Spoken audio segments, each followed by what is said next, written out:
The management of time, energy, money and space is the next section we are going to take. In the previous chapter, we have discussed about the management process, that is planning, controlling and evaluating. Then we have discussed about the different resources, the human resources, non-human resources and the community resources. And we also talked about the decision-making process, the factors affecting the management process, etc. Now we are going in detail about the management of the human and the non-human resources. From the human resources, we are taking time and energy, and the non-human resources, money and space.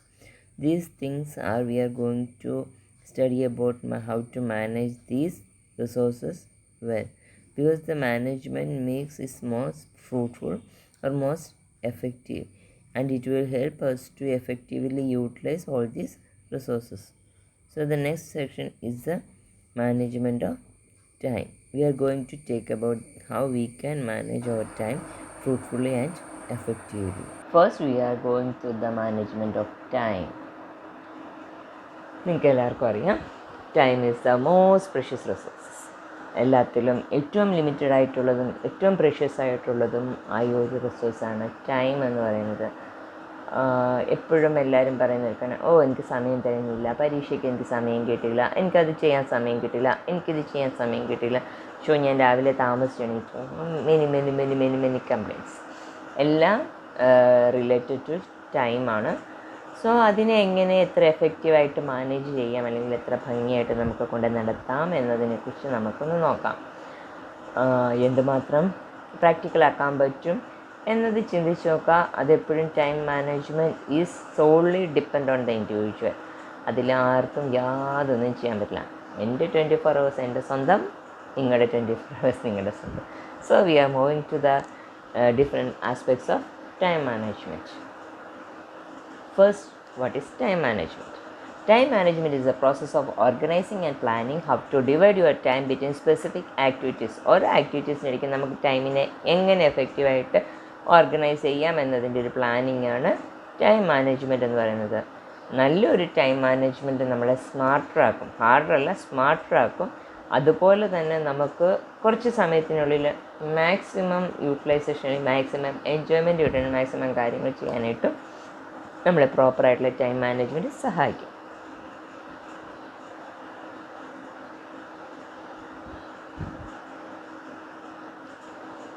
Then time. What is time? Time is a resource which is unique in that it is equally available to all.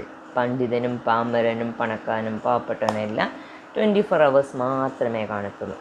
അതുകൊണ്ട് തന്നെ ആ 24 hours കറക്റ്റായിട്ട് use ചെയ്യണം എങ്കിൽ ടൈമിനെ കുറിച്ച് നമുക്ക് നല്ലൊരു ബോധ്യമുണ്ടാവണം. നിങ്ങളൊരു കാര്യം ചെയ്യണം, ജസ്റ്റ് ടൈമിനെ കുറിച്ച് ഇതിക്ക് ബോധ്യം ഉണ്ടെന്നറിയാൻ ഒരു കാര്യം ചെയ്യാം, ഒരു കൊച്ചു കാര്യം ചെയ്യാൻ പറ്റും.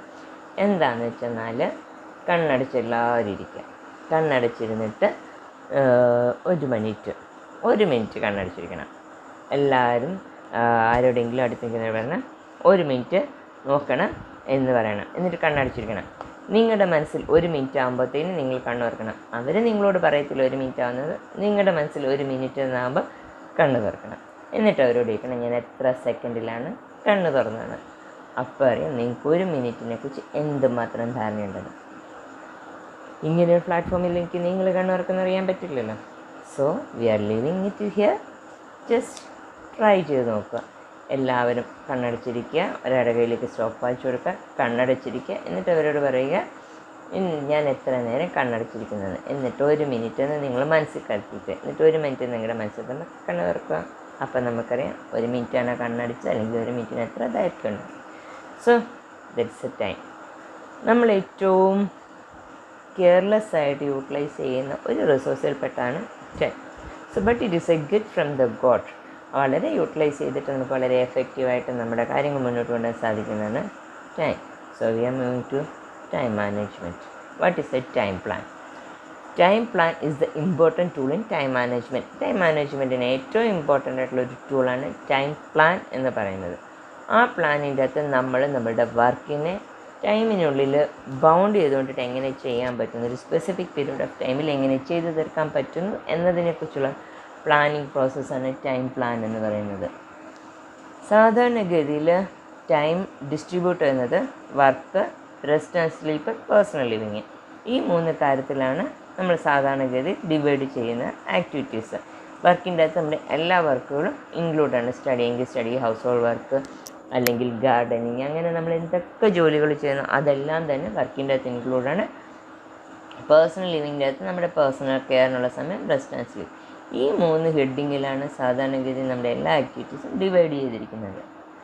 ഇനി നമുക്ക് എങ്ങനെ ഒരു ടൈം പ്ലാൻ ആക്കണം, ഒരു എഫക്റ്റീവായ ടൈം പ്ലാൻ ഉണ്ടാക്കണമെങ്കിൽ എന്ത് ചെയ്യണം?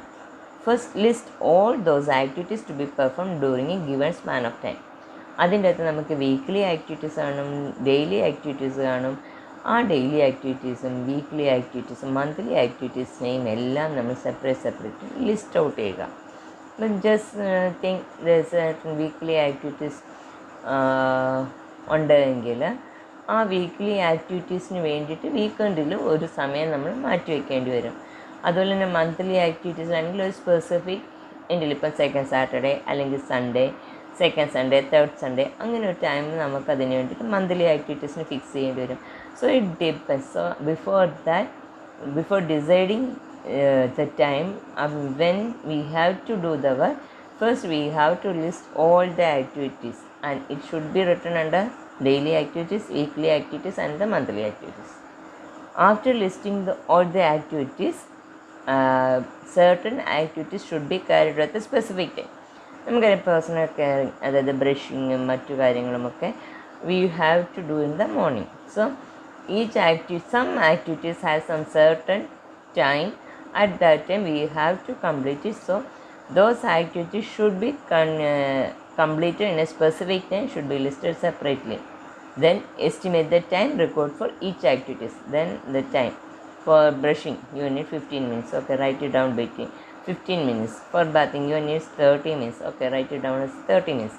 So that is the estimation. Each activity should be carried out in such and such times. That is the estimation of the time requirement. Then next is adjust other weekly and seasonal activities into the above time plan.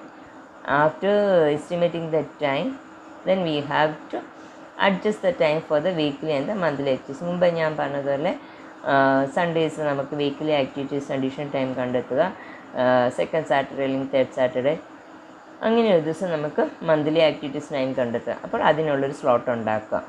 Then all other activities can be adjusted in the time provided in the plan. അപ്പം weekly ആക്ടിവിറ്റീസും monthly ആക്ടിവിറ്റീസും add ചെയ്യുന്നതിന് ശേഷം നമ്മൾ ഈ list out ചെയ്ത ആക്ടിവിറ്റീസിനെ ഈ 24 hours അകത്ത് നമ്മൾ അഡ്ജസ്റ്റ് ചെയ്യുക. എന്നിട്ട് check the time plan for it's feasibility. അത് എന്തുമാത്രം പ്രാക്ടിക്കലാക്കി നമുക്ക് ചെയ്യാൻ പറ്റും. സപ്പോസ് എന്നെ തന്നെ പറയാം അല്ലേ, എനിക്ക് എണീക്കാൻ സാധിക്കുന്നത് 8 മണിക്കാണെന്ന് വയ്ക്കുക. ആ 8 മണിക്ക് എണീക്കാൻ സാധിക്കുന്ന ഞാൻ 6 മണിക്ക് എൻ്റെ ദിവസം സ്റ്റാർട്ട് ചെയ്യുന്നു എന്ന് എഴുതി വെച്ചൊരു ടൈം പ്ലാൻ സ്റ്റാർട്ട് ചെയ്തെന്നാൽ it will be utter rubbish. ഒരിക്കലും അത് പ്രാക്ടിക്കലായിട്ട് നമുക്ക് ചെയ്യാനേ സാധിക്കത്തില്ല. കാരണം 6 മണിക്ക് എണീക്കാൻ പോകുന്നില്ല. So there is a lack of 2 hours. So we have to prepare the time plan according to our likes and dislikes and according our ability to perform the activities. So we must be more practical about making a time plan. Then for that, check the time plan. Then controlling the time plan. First we have to for controlling the time plan is better to implement it for 1 day or 2 days. Try to implement it. Then you will find certain difficulties, certain abnormalities, certain adjustment problems, and clear the problems. Then re-prepare the time plan, and that must be a perfect time plan for you.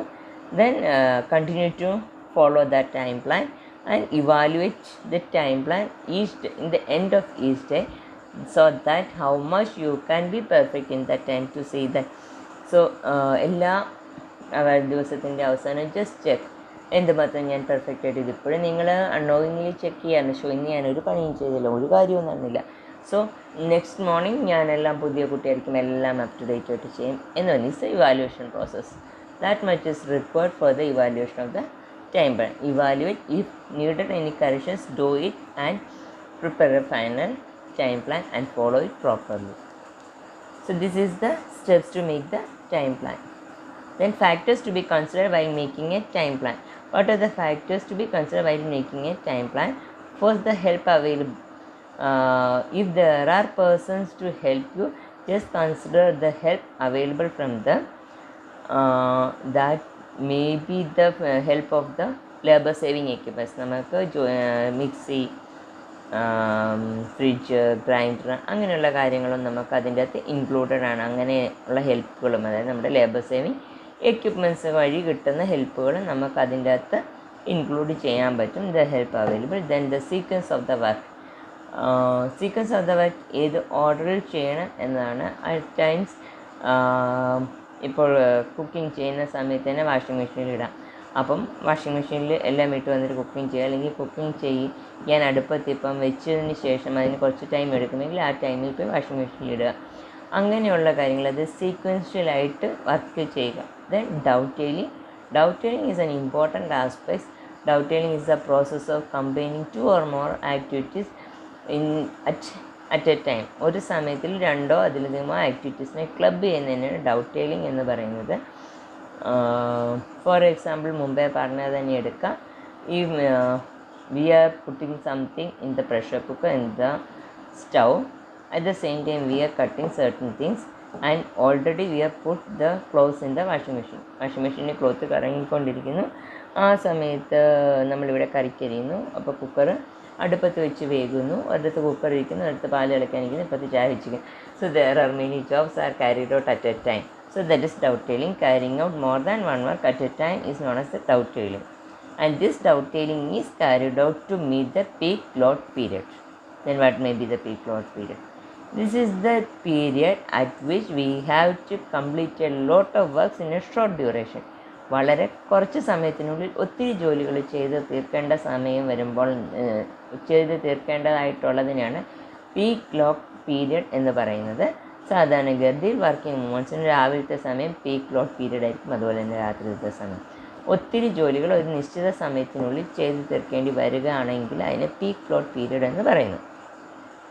Then periods of rest and relaxation. തീർച്ചയായിട്ടും ഒരു time plan ഉണ്ടാക്കുമ്പോൾ അതിൻ്റെ അകത്ത് റെസ്റ്റിനും റിലാക്സേഷനുമുള്ള സമയം provide ചെയ്തിരിക്കണം. ഇല്ലെങ്കിൽ അത് നമ്മൾ ഫർദർ മുന്നോട്ടുമ്പോൾ ഫെറ്റി അല്ലെങ്കിൽ ക്ഷീണം എന്നൊരു കാര്യം പഠിക്കും. അതിന് കാരണമായി തീരും. നമ്മൾക്ക് ഈ ടൈം പ്ലാൻ കൂടുതൽ നാൾ മുന്നോട്ട് കൊണ്ടുപോകാൻ പറ്റത്തില്ല, നമ്മൾ ടയേർഡായി തീരും. So there must be a proper periods of rest and relaxation in the time plan. Then flexibility of time plan. There must be for example, ഇപ്പം മോർണിംഗ് ആക്ടിവിറ്റീസിന് you need 30 minutes, just write it as 35 minutes. So if you are late by 5 or 10 minutes, you can manage it in the 35 minutes personal activity time. So that is a flexibility of time plan. Just allow some more times to do each work, so that it can be adjusted here and there. So these are the factors to be considered while making a time plan. Then next is the management of energy. Energy is the capacity to do work. നമ്മൾ ജോലി ചെയ്യാനുള്ള നമ്മുടെ കഴിവിനെയാണ് energy എന്ന് പറഞ്ഞാൽ. എനർജിയുടെ ഏറ്റവും വലിയ problem എന്ന് പറഞ്ഞാൽ ഇറ്റ്സ് നോട്ട് അക്കൗണ്ടബിൾ. നമ്മൾക്ക് ഓരോരുത്തരുടെയും എനർജി എന്തുമാത്രം ഉണ്ട് എന്നത് മെഷർ ചെയ്യാൻ പറ്റത്തില്ല. So that is a difficult task. നമുക്കറിയാം time is a 24 hours, so we can plan it properly, but energy cannot be measurable, so it is difficult to manage energy. What is energy management? Energy management means minimizing the expenditure of energy in daily activities without altering the quality of work, and the person does not feel fatigue after finishing the task. Task തീർന്നു കഴിഞ്ഞാലും യാതൊരു ക്ഷീണം അനുഭവപ്പെടാതെ നമുക്ക് ജോലി ചെയ്ത് തീർക്കാൻ പറ്റുന്നതിനെ ആണ് energy management എന്ന് പറയുന്നത്. What is energy? എനർജി എന്ന് പറയുന്നത് ഒരു മനുഷ്യന് ജോലി ചെയ്യാനായിട്ടുള്ള കഴിവിനെയാണ്, അല്ലെങ്കിൽ അതിനകത്ത് എക്സോസ്റ്റ് ആവാതെ വളരെ ഹെൽത്തി ആയിട്ടൊരു ജോലി ചെയ്യാൻ പറ്റുന്നു, അല്ലെങ്കിൽ എന്തുമാത്രം ജോലി ചെയ്യാൻ പറ്റുന്നു അതിന് അവൈലബിൾ ആയിട്ടുള്ള ആ പവറിനെയാണ് നമ്മൾ എനർജി എന്ന് പറയുന്നത്. അത് നമ്മുടെ മസിൽസിൽ ഗ്ലൈക്കോജനായിട്ട് സ്റ്റോർ ചെയ്ത് വെച്ചിരിക്കുന്നതിൽ നിന്നാണ് നമുക്ക് കിട്ടുന്നത്, ഫുഡിൽ നിന്നാണ് അവൈലബിൾ ആവുന്നത്. ഓരോ പേഴ്സണും അവരവരുടെ ആരോഗ്യത്തിനനുസരിച്ച് എനർജി അവൈലബിലിറ്റി ഡിഫറെൻ്റ് ആയിരിക്കും. എനർജി എക്സ്പെൻഡിച്ചറിനെ ബേസ് ചെയ്ത് വർക്കുകളെ light work, moderate work and heavy വർക്കറായിട്ട് ഡിവൈഡ് ചെയ്തിരിക്കുന്നു. ലൈറ്റ് വർക്കിൻ്റെ അകത്ത് നമ്മളുടെ BMR means basal metabolic rate എന്ന് പറയും. ബേസൽ മെറ്റബോളിക് റേറ്റ് എന്ന് പറയുന്നത് നമ്മുടെ ബോഡിയിലെ ഇൻവോളണ്ടറി ആക്ടിവിറ്റീസ് ക്യാരി ഔട്ട് ചെയ്യാൻ വേണ്ടി നമ്മളുടെ ശരീരത്തിന് certain എനർജി ഓൾവേസ് റിക്വയർഡ് ആയിട്ടുണ്ട്. ഇപ്പോൾ ഉറങ്ങുന്ന സമയത്ത് പോലും നമ്മളുടെ ഇൻവോളണ്ടറി ആക്ടിവിറ്റീസ് നടത്താൻ നമുക്കൊരു എനർജി നീഡുണ്ട്. ആ എനർജി നീഡിനെയാണ് ബേസൽ മെറ്റബോളിക് റേറ്റ് അല്ലെങ്കിൽ BMR എന്ന് പറയുന്നത്. BMRനേക്കാളും അഡീഷണലായിട്ട് 0 to 100 കിലോ കാലറിന് അപ്രോക്സിമേറ്റ്ലി വന്ന് അതിന് ലൈറ്റ് വർക്കർ എന്നും 100 to 200 മോഡറേറ്റ് എന്നും അതിന് മുകളിലുള്ളതിന് ഹെവി വർക്ക് എന്നും പറയുന്നു സാധാരണഗതിയിൽ. ലൈറ്റ് വർക്കിൻ്റെ അകത്ത് വരുന്നത് reading, writing, eating, watching TV അതൊക്കെയാണ് വരുന്നത്. അത് ഇരുന്ന് കൊണ്ടിട്ട് അധികം കഷ്ടപ്പാടില്ലാത്ത പണികളെയാണ് ലൈറ്റ് വർക്ക് എന്ന്. മോഡറേറ്റ് കുറച്ചും കൂടെ സ്ട്രെയിനുള്ള വർക്കുകൾ, മോപ്പിങ്, സ്വീപ്പിങ് അങ്ങനെയുള്ള സാധനങ്ങളൊക്കെയാണ് മോഡറേറ്റ് വർക്കിൻ്റെ അകത്ത്. ഹെവി വർക്കിൻ്റെ അകത്ത് മൈനിൽ ജോലി ചെയ്യുന്നതും സ്വിമ്മിങ്ങും പ്ലേയിങ്ങും ഒക്കെയാണ് ഹെവി വർക്കിൻ്റെ അകത്ത് വരുന്നത്. ഇനി സെഡൻറ്ററി ലൈറ്റ് ആക്ടിവിറ്റി ലൈഫ് സ്റ്റൈലിൽ സെഡൻറ്ററി ആക്ടിവിറ്റി എന്ന് പറഞ്ഞാൽ അധികം ഫിസിക്കൽ എഫേർട്ട് ഇല്ലാതെ കൂടുതൽ സമയം സിറ്റിംഗ് ഓർ സ്റ്റാൻഡിങ് പൊസിഷനിൽ നിന്നുകൊണ്ടിട്ട് അധികം ബോഡി ഡിസ്പ്ലേസ്മെൻറ്റ് ഇല്ലാതെ ചെയ്യുന്ന ആക്ടിവിറ്റീസിന് സെഡൻറ്ററി അല്ലെങ്കിൽ ലൈറ്റ് ആക്ടിവിറ്റി എന്ന് പറയുന്നത്. അപ്പോൾ ആക്റ്റീവ് ആൻഡ് മോഡറേറ്റ്ലി ആക്റ്റീവ് എന്ന് പറഞ്ഞാൽ certain എമൗണ്ട് ഒരു മോഡറേറ്റ് വിഗറസ് ഫിസിക്കൽ ആക്ടിവിറ്റീസിൽ ഇൻഡൾജ് ചെയ്യുന്നു. അതവർക്ക് ചെയ്തേ പറ്റത്തുള്ളൂ, അവരുടെ ഡെയിലി റൂട്ടീൻ്റെ ഭാഗമാണ്. അങ്ങനെയുള്ളതിനാണ് മോഡറേറ്റ്ലി ആക്റ്റീവ് ലൈഫ് സ്റ്റൈൽ എന്ന് പറയുന്നത്. മേസ്തിരിമാർ, കൺസ്ട്രക്ഷൻ വർക്കേഴ്സ് എല്ലാം തന്നെ മോഡറേറ്റ്ലി ആക്റ്റീവ് ലൈഫ് സ്റ്റൈലിൻ്റെ അകത്ത് വരുന്നവരാണ്. Vigorous or highly active life style എന്ന് പറഞ്ഞാൽ അവരുടെ കൂടുതൽ സമയവും അവർ ഭയങ്കര സ്ട്രെയിനിയസ് ആയിട്ടുള്ള വർക്ക് കാര്യം ചെയ്യുന്നു. അവരുടെ ലെഷർ ആക്ടിവിറ്റി കമ്പാരിറ്റീവ്ലി കുറവായിരിക്കും. അങ്ങനെയുള്ളവരെയാണ് സാധാരണഗതിയിൽ vigorous or high active life style എന്ന് പറയുന്നത്. മെക്കനൈസ്ഡ് അഗ്രികൾച്ചർ, നോൺ മെക്കനൈസ്ഡ്, അതായത് ഇങ്ങനെ ഒന്നുമില്ലാതെ വർക്ക് ചെയ്യുന്ന പാടത്ത് പണി ചെയ്യുന്നവർ, മൈനിൽ പണി ചെയ്യുന്നവർ, അതുപോലെ തന്നെ ലേബർ സേവിങ് എക്യുപ്മെൻറ്റ്സോ ഹെൽപ്പോ ഒന്നുമില്ലാതെ ഹൗസ് ഹോൾഡ് ആക്ടിവിറ്റീസ് ചെയ്യുന്നവർ, അങ്ങനെയുള്ളവരെല്ലാം തന്നെ വിഗ്രസ്ലി ഹൈലി ആക്റ്റീവ് ലൈഫ് സ്റ്റൈലിൻ്റെ അകത്ത് വരും. ഫെറ്റിംഗ് മുമ്പേ ഞാൻ സൂചിപ്പിച്ചായിരുന്നു. Fatigue means the feeling of tiredness ആണ്. ഒത്തിരി വർക്ക് ചെയ്ത് കഴിയുമ്പോൾ പ്രോപ്പർട്ടി സ്ലീപ്പ് കിട്ടാതെ വരുമ്പോൾ, മെൻ്റലി ഡിസ്റ്റർബ് ആകുമ്പോഴൊക്കെ നമുക്ക് തോന്നുന്ന ക്ഷീണം അല്ലെങ്കിൽ തളർച്ചയാണ് ഫെറ്റി എന്ന് പറയുന്നത്. Fatigue is a term use to describe an overall feeling of tiredness or lack of energy both physical and mental. അതൊരു ഡ്രൗസിനെസ് ഒരു സ്ലീപ്പിംഗ് ഫീലല്ല, അതൊരു ലോങ് ടേം ആയിട്ട് നമുക്ക് തീരെ മേല അല്ലെങ്കിൽ ഒന്നും ചെയ്യാൻ പറ്റുന്നില്ല എന്ന തോന്നലിനെയാണ് ഫെറ്റി എന്ന് പറയുന്നത്. ഫെറ്റി രണ്ട് ടൈപ്പ് ഉണ്ട്, ഫിസിയോളജിക്കൽ ഫെറ്റിയും സൈക്കോളജിക്കൽ ഫെറ്റിയും. ഫിസിയോളജിക്കൽ ഫെറ്റി എന്ന് പറഞ്ഞാൽ ഫിസിക്കൽ ടയേർഡ്നെസ് ആണ്. ഫിസിക്കൽ ടയേർഡ്നെസ് ഉണ്ടാകുന്നതിൻ്റെ റീസൺ നമ്മളുടെ ബോഡിയിലെ എനർജി സ്റ്റോർ ചെയ്ത് വെച്ചിരിക്കുന്നത് ഗ്ലൈക്കോജൻ ആയിട്ടാണ്. ആ ഗ്ലൈക്കോജൻ മസിൽസിൽ ഗ്ലൂക്കോസായിട്ട് കൺവേർട്ട് ചെയ്യും, എനർജി ആയിട്ട് യൂട്ടിലൈസ് ചെയ്യപ്പെടുകയും ചെയ്യുന്നു. അങ്ങനെ ഗ്ലൈക്കോജൻ ഗ്ലൂക്കോസായിട്ട് കൺവേർട്ട് ചെയ്യുന്നതിൻ്റെ ഭാഗമായിട്ട് ലാക്റ്റിക് ആസിഡും കാർബൺ ഡയോക്സൈഡും പ്രൊഡ്യൂസ് ചെയ്യുന്നു. ഈ ലാക്റ്റിക് ആസിഡിൻ്റെ പ്രസൻസ് ആണ് മസിൽ ക്രാംസിന് കാരണമായി തീരുന്നത്. സിവിയറായിട്ട് ഓടിക്കഴിയുമ്പോഴോ ഒത്തിരി കൈയും കാലും എടുത്ത് ജോലി ചെയ്ത് മസ്കുലർ ആക്ടിവിറ്റീസ് ചെയ്ത് കഴിയുമ്പോൾ നമ്മളുടെ മസിൽ പെയിൻ എന്ന് പറയുന്ന സാധനത്തിന് റീസൺ ഈ ലാക്റ്റിക് ആസിഡ് പ്രൊഡക്ഷനാണ്. കൂടാതെ കാർബൺ ഡയോക്സൈഡ് പ്രൊഡ്യൂസ് ചെയ്യപ്പെടുന്നുണ്ട്, അതുകൊണ്ടിട്ടാണ് നമുക്ക് അണയ്ക്കുന്നത്. നമ്മുടെ ഓക്സിജൻ യൂട്ടിലൈസ് ചെയ്തിട്ടാണ് ഗ്ലൈക്കോജൻ കൺവേർട്ട് ചെയ്യുന്നത്. അതുകൊണ്ട് തന്നെ ഓക്സിജൻ അവൈലബിലിറ്റി കുറയുകയും നമ്മൾ അണയ്ക്കുകയും ചെയ്യുന്നത്. സോ അതിനെയാണ് ഫിസിയോളജിക്കൽ ഫെറ്റി എന്ന് പറയുന്നത്. റെസ്റ്റ് എടുക്കുമ്പോൾ നമ്മൾ ഡീപ്പ് ബ്രീത്ത് എടുക്കുന്നു. ഡീപ്പ് ബ്രീത്ത് എടുക്കുമ്പോൾ ഈ യൂട്ടിലൈസ് ചെയ്യപ്പെടുന്ന ഓക്സിജനെ റീപ്ലേസ് ചെയ്യുകയും നമ്മുടെ ബേസ് മെറ്റീരിയൽസിനെ ബോഡിയിൽ നിന്ന് ഡിസ്കാർഡ് ചെയ്യുകയും നമുക്ക് റിഫ്രഷ് ആയിട്ട് ഫീൽ ചെയ്യുകയും ചെയ്യും. സൈക്കോളജിക്കൽ ഫെറ്റി എന്ന് പറയുന്നത് ബോധത്തിൽ നിന്ന് ഫ്രസ്ട്രേഷനിൽ ഉണ്ടാകുന്നതാണ്. Due to the sense of resentment or isolation. ഒന്നെങ്കിൽ റിസൺമെൻറ്റ് ഒറ്റപ്പെടുന്നതും ഐസൊലേറ്റ് ചെയ്യപ്പെടുന്നതും, അല്ലെങ്കിൽ പ്രഷറൈസ്ഡ് ആയിട്ട് ഒരു പർട്ടിക്കുലർ ടൈം സ്പാനുള്ളിൽ ഇന്നത് ചെയ്ത് തീർക്കണം എന്ന് പറയുമ്പോഴത്തേക്കിന് അൺഇൻട്രസ്റ്റിംഗ് ആയിട്ടുള്ള, ഒട്ടും ഇൻട്രസ്റ്റ് ഇല്ലാത്ത മൊണോട്ടണസ് ആയിട്ടുള്ള ഒരേപോലെയുള്ള ജോലികൾ കണ്ടിന്യൂസ് ആയിട്ട് ചെയ്ത് തീരുന്നു. പിന്നെ നമുക്കിഷ്ടപ്പെടാത്ത വർക്കിംഗ് കണ്ടീഷൻസും എല്ലാം സൈക്കോളജിക്കൽ ഫെറ്റിക്ക് കാരണമാണ്. അതൊരു മാനസികമായ ക്ഷീണമാണ്. അതിനെ നമുക്ക് ഓവർകം ചെയ്യാൻ പറ്റുന്നത് നമ്മുടെ വർക്കിംഗ് അറ്റ്മോസ്ഫിയർ ഇൻട്രസ്റ്റിംഗ് ആക്കുക, നമ്മുടെ വർക്ക് ഇൻട്രസ്റ്റിംഗ് ആക്കുക, വർക്കിൻ്റെ ഇടയ്ക്ക് പാട്ട് കേൾക്കുക, അല്ലെങ്കിൽ റിക്രിയേഷണൽ ആക്ടിവിറ്റീസ് ചെയ്യുക, ഇടയ്ക്ക് ഫ്രണ്ട്സിനോട് സംസാരിക്കുക, നല്ല നല്ല സുഹൃത്ത് ബന്ധങ്ങൾ നേടിയെടുക്കുക, ഇങ്ങനെയൊക്കെയുള്ള കാര്യങ്ങളിലൂടെ നമുക്ക് സൈക്കോളജിക്കൽ ഫെറ്റിഗ് ഓവർകം ചെയ്യാൻ പറ്റും. ഇതെന്താ വർക്ക് സിംപ്ലിഫിക്കേഷൻ, അതായത് ഫെറ്റിഗ് ഇല്ലാതെ വർക്ക് ചെയ്യാൻ പറ്റുന്ന വർക്ക് സിംപ്ലിഫിക്കേഷൻ മെത്തേഡ്സാണ്. ഇതിനെ മണ്ടേഴ്സ് ക്ലാസ്സസ് ഓഫ് ചേഞ്ചസ് എന്ന് പറയാറുണ്ട്. ഈ കാണിച്ചിരിക്കുന്നത് പോലെ തന്നെ നമുക്കെല്ലാവർക്കും ഒരു വർക്ക് സ്മാർട്ടറും ഹാർഡറുമായിട്ട് ചേട്ടൻ അതിൻ്റെ പർട്ടിക്കുലർ വേയിൽ ചെയ്ത് നമുക്ക് വളരെ സ്മാർട്ടായിട്ട് ചെയ്യാൻ പറ്റും, ഹാർഡർ അല്ലാതെ. അപ്പോൾ അതിന് വേണ്ടുന്ന ചേഞ്ചസിനെയാണ് മണ്ടേഴ്സ് ക്ലാസ്സസ് ഓഫ് ചേഞ്ചസ് എന്ന് പറയുന്നത്. അതിൻ്റെ ചേഞ്ചസാണ് change in hand and body motion, change in work storage space and equipments and change in end products. ഈ മൂന്നിലാണ് നമ്മൾ ചേഞ്ചസ് ഉണ്ടാക്കുന്നത്. അതിൽ first changes in hand and body മോഷനാണ്. അതിൻ്റെ എലിമിനേറ്റിംഗ് ഓൾ എക്സ്ട്രാ മൂവ്മെൻറ്റ്സ്, അതിൻ്റെ എക്സ്ട്രാ മൂവ്മെൻറ്റ്സെല്ലാം എലിമിനേറ്റ് ചെയ്യുന്നു. അതിൻ്റെ ഒരു എക്സാമ്പിളാണ് യു ഷേപ്ഡ് കിച്ചൺ എന്ന് പറയുന്നത്. ഈ യു ഷേപ്ഡ് കിച്ചൻ്റെ അകത്ത് നിങ്ങൾ കാണുന്ന ഈ ട്രയാങ്കിളാണ് സ്റ്റെപ്പ് സേവിങ് ട്രയാങ്കിൾ എന്ന് പറയുന്നത്. ഈ സ്റ്റെപ്പ് സേവിങ് ട്രയാങ്കിൾ വെച്ചുകൊണ്ടിട്ട് നമ്മളുടെ ആക്ടിവിറ്റീസ് ഒത്തിരി അടുക്കളയ്ക്കകത്ത് നടത്താൻ കുറയ്ക്കാൻ പറ്റും. ഇതാണ് എലിമിനേറ്റിംഗ് എക്സ്ട്രാ മൂവ്മെൻറ്റ്സിന് നല്ലൊരു എക്സാമ്പിൾ. പിന്നെ നെക്സ്റ്റ് പറയുന്നത് improving the sequence of work, ഒരു ജോലി ചെയ്യുന്നതിൻ്റെ സീക്വൻസ്, അതും ഇതിൻ്റെ അകത്ത് തന്നെ വരും. ഇതിൻ്റെ അകത്ത് കാണുമ്പോൾ നിങ്ങൾക്കറിയാം സിങ്ക് എന്ന് പറഞ്ഞിരിക്കുന്ന ഏരിയയിലാണ് വാഷിംഗ് നടക്കുന്നത്. സ്റ്റോറേജ് ഉണ്ട്, ഓവനുണ്ട്. അപ്പോൾ സ്റ്റോറേജിൽ നിന്ന് നമുക്ക് സാധനങ്ങൾ കളക്ട് ചെയ്തുകൊണ്ടിട്ട് ഫ്രിഡ്ജ് താഴെ കാണിച്ചിട്ടുണ്ട്, അവിടെ നിന്ന് സാധനങ്ങൾ എടുത്തുകൊണ്ടിട്ട് സിങ്കിൽ പോയി വാഷ് ചെയ്ത് ഓവനിൽ വരാം.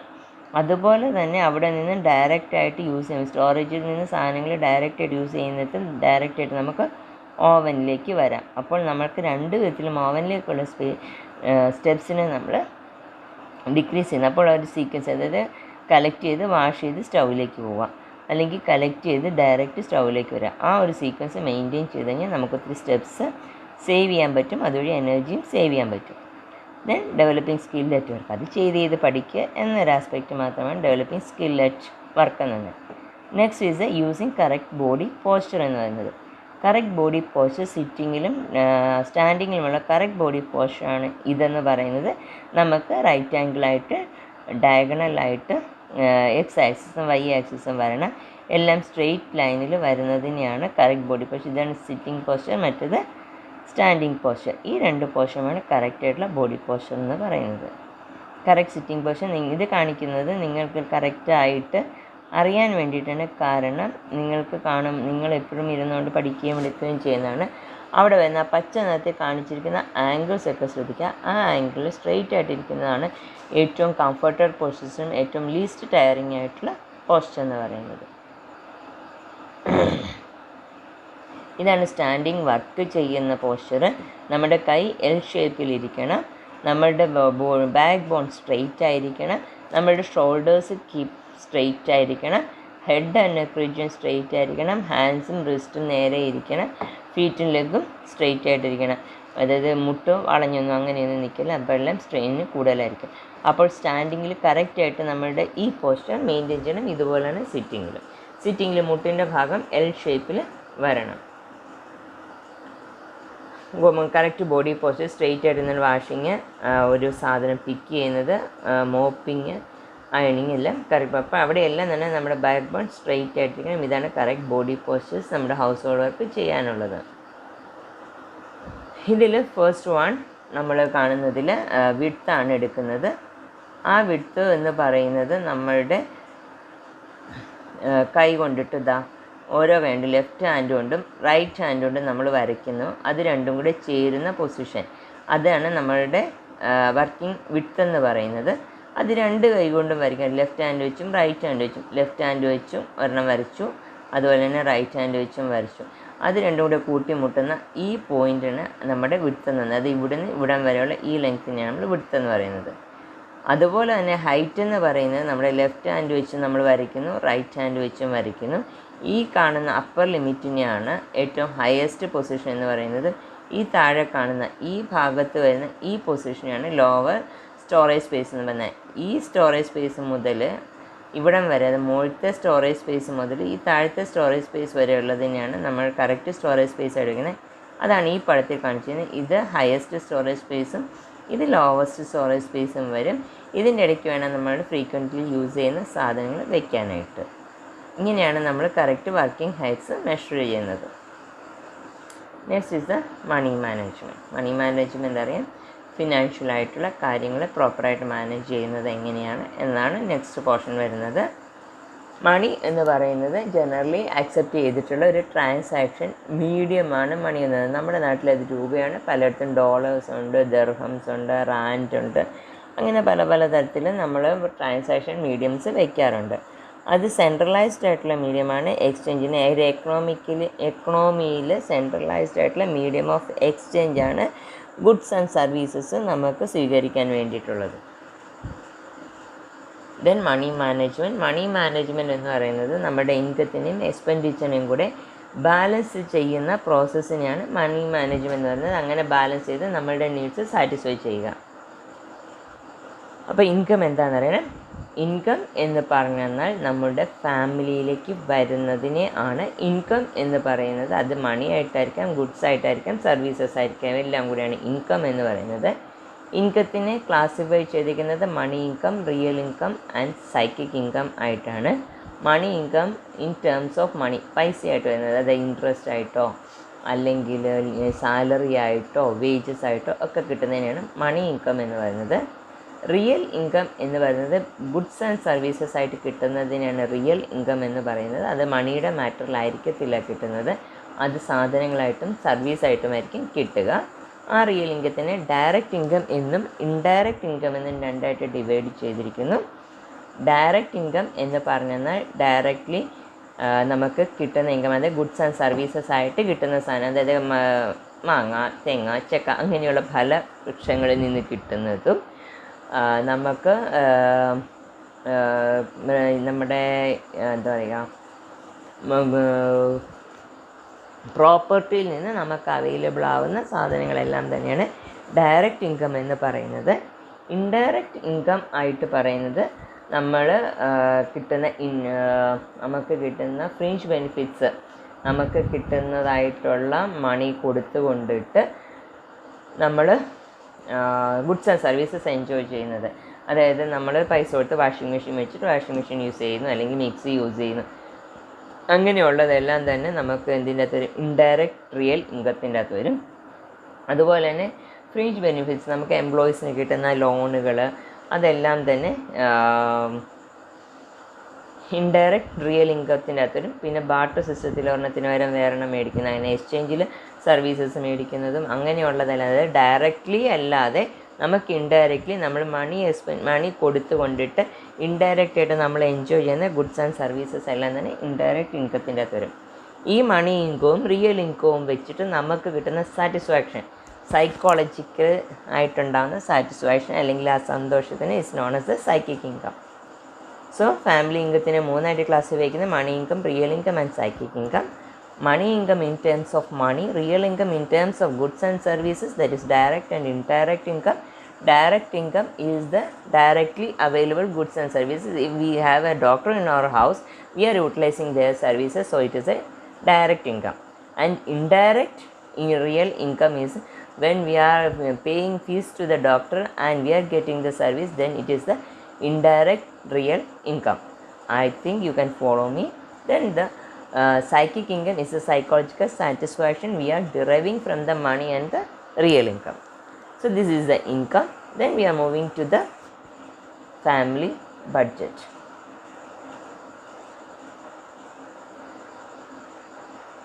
Then there is one more thing, that is the expenditure. Expenditure is the we are using money to purchasing things, and that is the expenditure.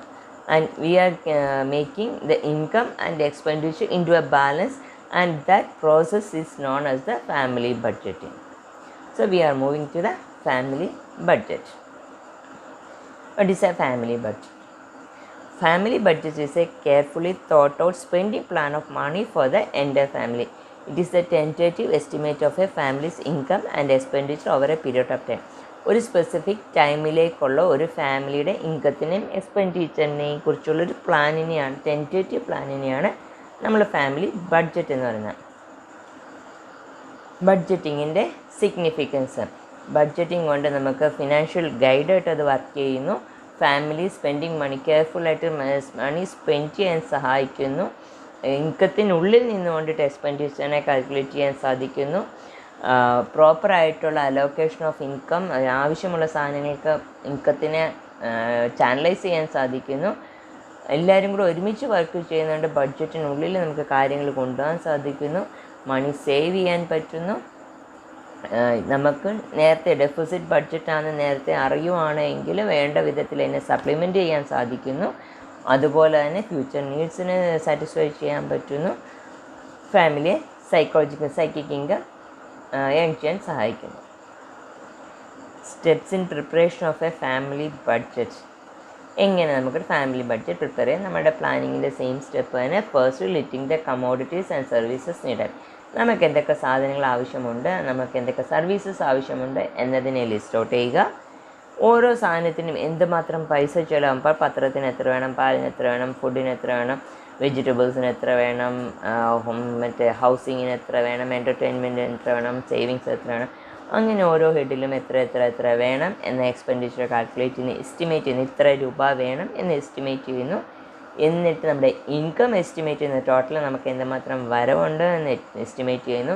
എന്നിട്ട് ഇൻകവും എക്സ്പെൻഡിച്ചറും നമ്മൾ ബാലൻസിൽ കൊണ്ടുവന്നത് income is equal to expenditure ആക്കുന്നു. അങ്ങനെ ആക്കി എടുത്തു കഴിഞ്ഞാൽ അതിന് നമ്മൾ പ്ലാനിനെ ഒന്നും കൂടെ ചെക്ക് ചെയ്യുന്നു. ഇത് സക്സസ്ഫുൾ ആകുമോ, നമുക്കിത് ഇത്രയും ചെയ്യാൻ പറ്റുമോ എന്ന് നോക്കുന്നു. സാധാരണഗതിയിൽ ഈ ഹെഡിലൊക്കെയാണ് നമ്മൾ മണി അല്ലെങ്കിൽ ഒരു ഫാമിലി ബഡ്ജറ്റിന് മണി സ്പെയർ ചെയ്യുന്നത്. ക്ലോത്ത്സിന് 10%, ട്രാൻസ്പോർട്ടേഷൻ 50%, ഹൗസ് ഹോൾഡിന് 15%, ഹൗസിങ്ങിന് 20%, food and drink 20%, travel 5%, medical care 5%, hobby and recreation. ഇതാണ് സാധാരണഗതിയിൽ ഒരു നോർമൽ ഡിസ്ട്രിബ്യൂഷൻ ലെവൽ എന്ന് പറയുന്നത്. ഇൻകം കൂടുന്നതനുസരിച്ച് ഫുഡ് ആൻഡ് ഡ്രിങ്കിന് ചെയ്യുന്ന പെർസെൻറ്റേജ് കൂടത്തില്ല. പക്ഷേ റിക്രിയേഷനും ഹോബിക്കും ഹൗസ് ഹോൾഡ് എക്സ്പെൻസും കൂടും. അതൊരു പ്രപ്പോർഷനേറ്റ് ആയിട്ടുള്ളൊരു തിയറിയാണ്. ഈ ഇതിന് വെച്ചിട്ട് നമ്മൾ ബഡ്ജറ്റ് ഉണ്ടാക്കുമ്പോൾ ഉണ്ടാകുന്ന 3 ടൈപ്പ് ബഡ്ജറ്റ്സാണ്: surplus budget, deficit budget and balance budget. ഇൻകവും എക്സ്പെൻഡിച്ചറും ഒരുപോലെ നിൽക്കുകയാണ് എങ്കിൽ it is a balance budget. ഇപ്പോൾ 1000 രൂപ വരവുണ്ട്, 1000 രൂപ ചിലവുണ്ടെങ്കിൽ it's a balance budget. Deficit budget എന്ന് പറഞ്ഞാൽ 1000 രൂപ വരവും 1100 രൂപ ചിലവുമാണ് എങ്കിൽ that is a deficit budget. നമുക്ക് എന്തില്ല, എക്സ്പെൻഡിച്ചർ മീറ്റ് ചെയ്യാനുള്ള ഇൻകം നമുക്കില്ല, നമ്മുടെ ഇൻകം ഡെഫിസിറ്റാണ്, കുറവാണ്. സർപ്ലസ് ബഡ്ജറ്റ് എന്ന് വെച്ചാൽ 1000 രൂപ എൻ്റെ കയ്യിൽ എനിക്ക് വരുമാനമുണ്ട്, എനിക്ക് 900 റുപ്പീസേ എക്സ്പെൻഡിച്ചർ ഉള്ളൂ എങ്കിൽ 100+ ആണ്. അങ്ങനെയുള്ളതിനാണ് സർപ്ലസ് ബഡ്ജറ്റ് എന്ന് പറയുന്നത്. ഇനി ഡെഫിസിറ്റ് ബഡ്ജറ്റാണ് എങ്കിൽ we have to supplement the family income. നമുക്ക് ഫാമിലി ഇൻകത്തിനെ സപ്ലിമെൻറ്റ് ചെയ്യാൻ വേണ്ടി വരും.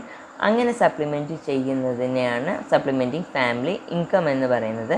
അങ്ങനെ ഫാമിലി ഇൻകത്തിനെ സപ്ലിമെൻറ്റ് ചെയ്യുന്നത് നമ്മൾ ഫാമിലി ഗോൾസ് അച്ചീവ് ചെയ്യാനായിട്ട്, ഇൻഫ്ലേഷൻ അതായത് പണപ്പെരുപ്പം അതിന് മീറ്റ് ചെയ്യാൻ വേണ്ടിയിട്ട്, നമ്മുടെ ഫ്യൂച്ചർ സെക്യൂർ ചെയ്യാൻ വേണ്ടിയിട്ട്, നമ്മളുടെ ലാർജ് ഫാമിലി ആണെങ്കിൽ അതായത് ഒരു large family joint family system ഒക്കെ ആണെങ്കിൽ അവരുടെ നീഡ്സ് സാറ്റിസ്ഫൈ ചെയ്യേണ്ടി വരും. നമുക്ക് എന്ത് ചെയ്യേണ്ടി വരും? ഫാമിലി ഇൻകത്തിനെ സപ്ലിമെൻറ്റ് ചെയ്യേണ്ടി വരും. എങ്ങനെയൊക്കെ ഫാമിലി ഇൻകത്തിനെ സപ്ലിമെൻറ്റ് ചെയ്യാം? ഫസ്റ്റ് നമുക്ക് ഇൻകം ജനറേറ്റിംഗ് ആക്ടിവിറ്റീസിൽ ഇൻ്റലിജൻറ്റ് ട്യൂഷൻ എടുക്കുക, റിസർച്ച് ഉണ്ടാക്കി കൊടുക്കുക, അങ്ങനെയൊക്കെ ഉള്ളത് കാര്യങ്ങളൊക്കെ നമുക്ക് ചെയ്യാൻ പറ്റും. ദെൻ പാർട്ട് ടൈം ജോബ്സ്, പഠിത്തം കഴിഞ്ഞിട്ട് ജോലിക്ക് പോവുക, അല്ലെങ്കിൽ ഒരു ജോലിയുടെ കൂടെ പാർട്ട് ടൈം ജോലി ചെയ്യുക, അതൊക്കെ തന്നെ നമുക്ക് ഫാമിലി ഇൻകത്തിനെ സപ്ലിമെൻറ്റ് ചെയ്യാൻ പറ്റും. റിയൽ ഇൻകം ഇമ്പ്രൂവ്, അതായത് പച്ചക്കറികൾ വീട്ടിൽ വെച്ച് വളർത്തുക, മീൻകുളം ഉണ്ടാക്കുക, ഇങ്ങനെയെല്ലാം തന്നെ increasing real income. Then judicious investments, അതായത് ഏതെങ്കിലും ഇൻട്രസ്റ്റ് കിട്ടുന്നതായിട്ടുള്ളത് അല്ലെങ്കിൽ ഷെയർ മാർക്കറ്റിലൊക്കെ ഇൻവെസ്റ്റ് ചെയ്യുക. Then judicious use of material resources, നമുക്ക് കിട്ടുന്ന മെറ്റീരിയൽ റിസോഴ്സസും സർവീസസും ഒക്കെ ജുഡീഷ്യസ് ആയിട്ട് യൂസ് ചെയ്യാതെ പറമ്പിൽ നിന്ന് കിട്ടുന്ന ആദായം എടുക്കുക. നമ്മൾ ഡോക്ടറുണ്ട് അല്ലെങ്കിൽ ടീച്ചറുണ്ടെങ്കിൽ അവരുടെയൊക്കെ സ്കിൽസ് യൂസ് ചെയ്യുക. അതെല്ലാം തന്നെ ഇതിൻ്റെ അകത്ത് വരും.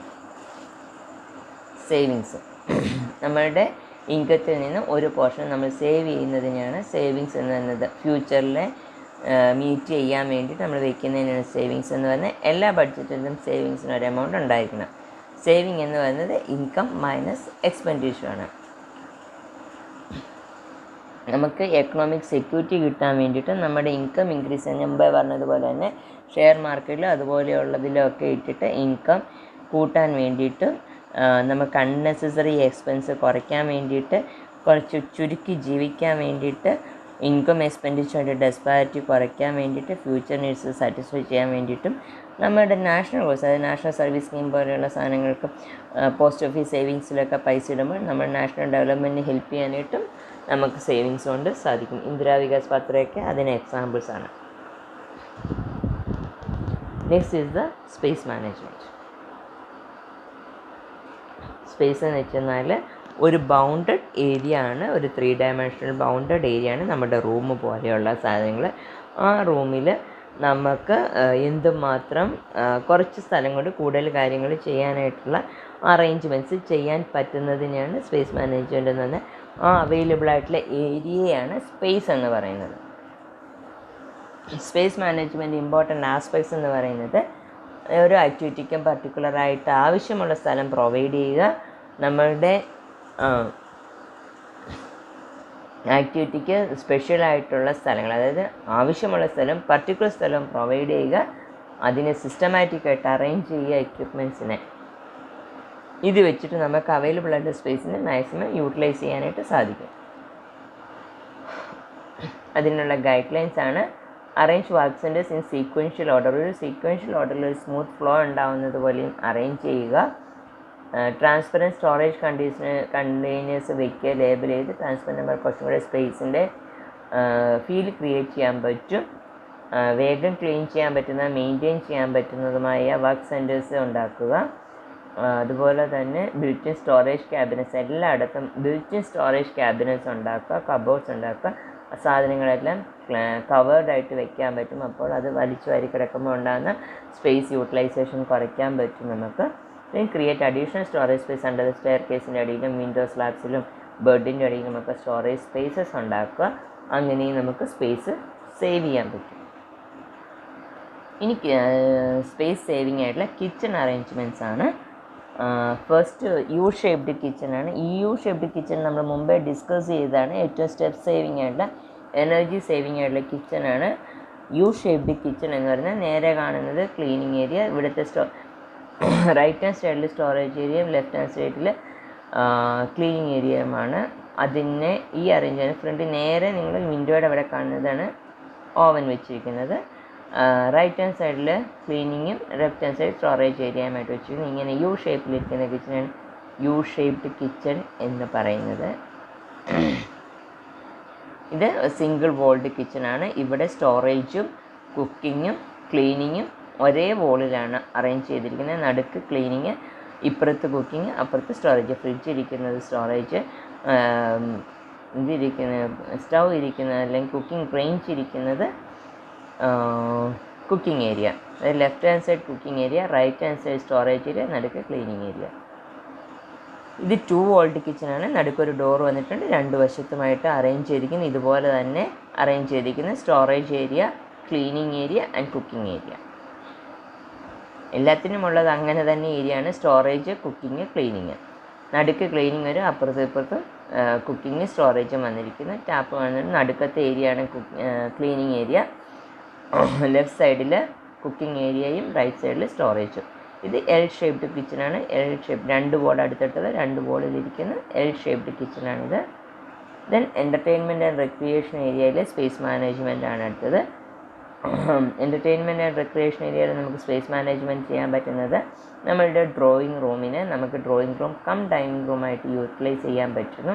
അതാണ് ഈ കാണിച്ചിരിക്കുന്നത്. ഇതിൻ്റെ ഭാഗത്ത് തന്നെ ഡൈനിങ് റൂമും അറേഞ്ച് ചെയ്തിരിക്കുന്നു, ഇപ്പോഴത്തെ ഡ്രോയിങ് റൂമും അറേഞ്ച് ചെയ്തിരിക്കുന്നു. അപ്പോൾ അവിടെ നമുക്ക് സ്പേസ് സേവ് ചെയ്യാൻ സാധിക്കുന്നു.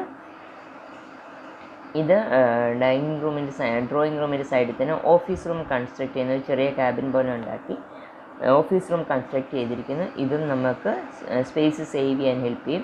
ഇതുപോലെ തന്നെ കാണിച്ചിരിക്കുന്ന ഇതുപോലെ സോഫ കം ബെഡ് എന്ന് പറയുന്ന സാധനം, ഇതുപോലെയുള്ള സാധനങ്ങൾ ഡ്രോയിങ് റൂമിൽ യൂസ് ചെയ്താൽ അറ്റ് ടൈംസ് ഗസ്റ്റ് വരുമ്പോഴോ അല്ലെങ്കിൽ ബെഡായിട്ടും യൂസ് ചെയ്യാൻ നമുക്ക് സാധിക്കും. അതും ഒരു സ്പേസ് സേവിങ് ഐഡിയ ആണ്.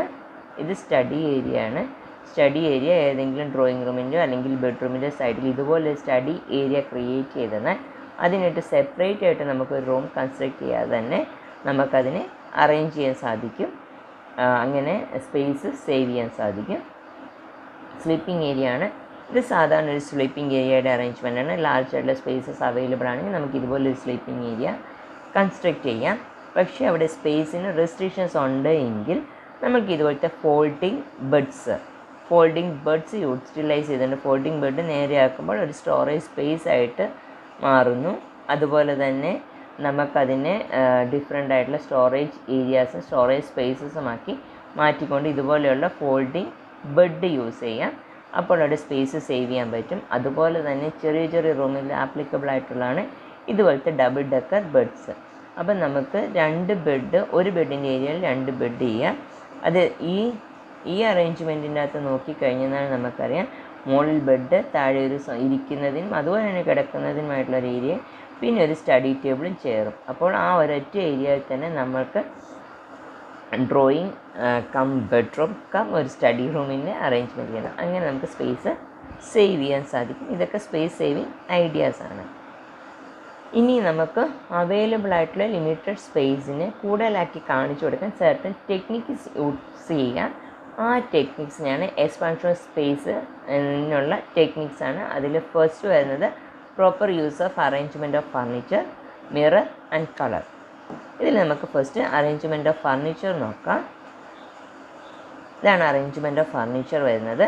ഇത് ഒരു ലിമിറ്റഡ് ഏരിയയിൽ ഒത്തിരി ഫർണിച്ചർ അറേഞ്ച് ചെയ്തിരിക്കുന്നത്. ഇതിന് നമുക്കൊരു കൺജസ്റ്റഡ് ഫീൽ, ഒരു ക്ലൗഡി ആയിട്ടൊരു ക്ലംസി ഫീല് വെച്ച് നോക്കും. നമുക്കറിയാം ഒത്തിരി ഡെക്കറേറ്റീവ് ഐറ്റംസും ഫർണിച്ചേഴ്സും എല്ലാം കൂടെ ഇട്ടിട്ട് ഇതൊരു ക്ലംസി ഫീലാണ്. അതേസമയം ഇത് നോക്കിക്കഴിഞ്ഞാൽ ലിമിറ്റഡ് ആയിട്ടുള്ള ഫർണിച്ചേഴ്സെ അറേഞ്ച് ചെയ്തിട്ടുള്ളൂ. അവിടെ നമുക്ക് എന്ത് ചെയ്യുന്നു, കുറച്ച് larger space, free space available ആയിട്ട് തോന്നുന്നു. അതുപോലെ തന്നെ ടീപ്പോയുടെ അവിടെയുള്ള ഈ മിറർ ഫങ്ഷൻ നോക്കിക്കഴിഞ്ഞാൽ നമുക്കിവിടെ ഒരു ലാർജർ ഏരിയയുടെ ഫീല് ക്രിയേറ്റ് ചെയ്യാൻ പറ്റുന്നു. ഇതാണ് മിറർ വെച്ചിട്ട് ചെയ്യുന്നത്. നിങ്ങൾക്ക് നല്ലൊരു എക്സാമ്പിൾ പറയുന്നത് നമ്മുടെ ഡ്രസ്സിങ് റൂമിൻ്റെ ടെക്സ്റ്റൈൽ ഷോപ്പിലൊക്കെ ഡ്രസ്സിങ് റൂമിൻ്റെ അകത്ത് മിറേഴ്സ് വരുമ്പോൾ ഒത്തിരി ഏരിയ തോന്നുന്നത് പോലെ തന്നെ ഇത് മിററാണ് വെച്ചിരിക്കുന്നത്. മിറർ നിങ്ങൾ ഫ്രണ്ടിലിരിക്കുന്ന ഫർണിച്ചർ മറ്റു കാര്യങ്ങളും തന്നെയാണ് മിററിൽ കാണുന്നത്. പക്ഷേ that provides A feeling of A larger room. ഒരു വലിയ റൂമിൻ്റെ ഫീല് ക്രിയേറ്റ് ചെയ്യാനായിട്ട് ഇതൊരു മിററാണ്. ഈ മിററിൽ അതിൻ്റെ റിഫ്ലക്ഷനാണ് കാണുന്നത്. നിങ്ങൾക്ക് ആ സിറ്റിംഗ് അറേഞ്ച്മെൻറ്റ് കണ്ടെന്നാൽ അറിയാം, ആ സിറ്റിങ്ങും ആ ടേബിളും എല്ലാം റിഫ്ലക്റ്റ് ചെയ്യുന്നതാണ്. പക്ഷേ ഇത് എസ് കണ്ടു കഴിഞ്ഞെന്നാൽ ഇത് നമുക്കൊരു ലാർജർ റൂമായിട്ട് ഫീൽ ചെയ്യും. അതാണ് മിറർ വെച്ചെന്നാൽ ലാർജർ ഏരിയ ആയിട്ട് നോക്കും. ഇത് കളർ വെച്ചിട്ട് ഇത് നോക്കിക്കഴിഞ്ഞാൽ വൈറ്റ് കളറ്, ആ വൈറ്റ് കളർ അല്ലെങ്കിൽ വളരെ സട്ടിലായിട്ടുള്ള വളരെ ന്യൂഡായിട്ടുള്ള കളേഴ്സ് യൂസ് ചെയ്ത് കഴിഞ്ഞാൽ നമുക്ക് കൂടുതൽ സ്പേഷ്യസ് ആയിട്ടും ഏരിയ ഉള്ളതായിട്ടും തോന്നും.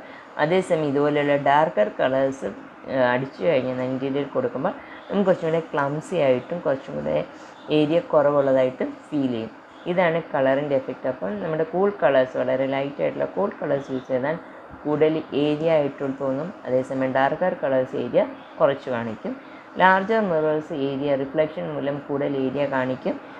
അതുപോലെ തന്നെയാണ് ഫർണിച്ചർ. ഒത്തിരി ഫർണിച്ചർ ലിമിറ്റഡ് ഏരിയയിൽ ഇട്ട് കഴിഞ്ഞാൽ ഏരിയ വളരെ കൺജസ്റ്റഡ് ആയിട്ടും വളരെ കുറവായിട്ടും ഫീൽ ചെയ്യും. അതേസമയം കുറവ് ഇത് ഫർണിച്ചേഴ്സാണ് ഇടുന്നത്, ഫർണിച്ചർ അറേഞ്ച്മെൻറ്റ്സ് ആണ് ചെയ്യുന്നതെങ്കിൽ ഏരിയ കൂടുതലായിട്ട് നമുക്ക് ഫീൽ ചെയ്യും. ഇതാണ് സ്പേസ് അറേഞ്ച്മെൻറ്റിൻ്റെ ഡിഫറെൻറ്റ് ആസ്പെക്ട്സ്. ഇതോടെ നമ്മുടെ ഈ 10th ചാപ്റ്റർ തീരുന്നു. Management, time, energy, money and space. Thank U.